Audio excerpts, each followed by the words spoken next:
পাগলা মসজিদ কেন এই মসজিদকে ঘিরে মানুষের এত আবেগ আর আস্থা? আজকের ভিডিওতে আমরা জানব এর পেছনের অজানা সব তথ্য। লোকমুখে প্রচলিত বহু আগে দেওয়ান জিল কদর খান নামক একজন আধ্যাত্মিক সাধক নরসুন্দা নদীর তীরে বসে ইবাদত করতেন, যিনি স্থানীয়ভাবে পাগলা পীর হিসেবে পরিচিত ছিলেন। তার নামানুসারেই এই স্থানের নাম হয়ে যায় পাগলা মসজিদ।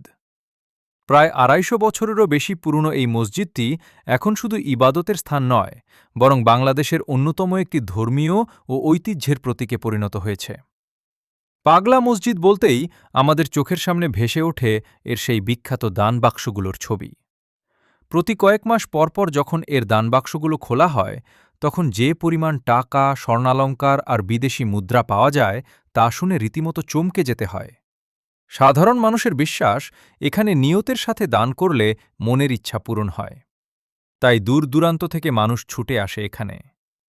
পাগলা মসজিদ সত্যিই বিশ্বাস আর ঐতিহ্যের এক অপূর্ব মিলনস্থল। আপনি কি কখনো এই মসজিদে গিয়েছেন? কমেন্ট করে আমাদের জানান আপনার অভিজ্ঞতা।